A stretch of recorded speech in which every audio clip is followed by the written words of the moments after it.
بسم الله الرحمن الرحيم السلام عليكم ورحمة الله وبركاته رمضان كريم شبكة كبعية دوتكم واحد أسبوعي بهالمركة قبرتين إن هودي كوسو باهنو عشرة كسابسن آلة كمبيوتر كا عشر كنا ما أنتو وحو كسابسن هاي سيدي تسكيجو جوجين لهاد فريمها كاجي معنا فيسبوك كواسو ستو سكوكسو دعاية إيميل كا cashiradan waxa isoo weydiiyay asxaabteeda kuwa oo ka cabanaya emailka fariimaha ka buuxiyay ee kaga imaanaya facebooka cashirkeena maanta waxaanu kaga hadli doonaa sideeba iskaga joojin kartaa fariimaha kaga imaanaya facebooka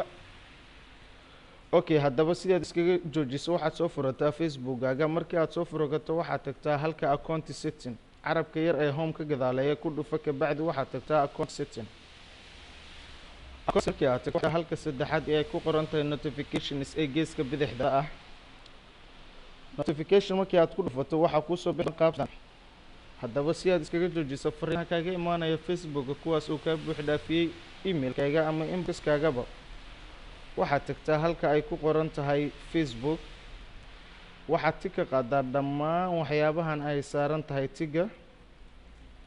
kabacdi dhammaantood ka wada qaad aniga hadda waan boobsiinaya sida fudud aan u soo gudbinayo waxaan u maleynayaa sidaas fudud in loo fahmi doono maadaama aan boobsiinayo dhammaantood markii aad ka qaadid save changes ayaad leedahay ku xiga ayaad tagaysaa waa ka qaadaysaa save changes ayaad leedahay ku xiga aad tagaysaa waa ka wada qaadaysaa save changes ayaad leedahay dhammaan markii aad ka wada qaadid oo save changes aad dhahday intaan waxa ku suurtagalaya inaad iska joojiso fariimaha kaaga imaanaya facebooka sida ayaan kaaga xirmi doonaan mar kale kuma soo dhici doonto fariin kaaga imaatay facebooka waxaan filayaa cashirka sida fudud aan ku dul maray inaad ku fahmi doonto waa anigoo Ibrahim Cali Cabdi kala foge ibahda shabakada kubciya.com oo mar kale idin leh Ramadaan Kariim intaan dib ugu kulmi doono cashirkan mid lamid ah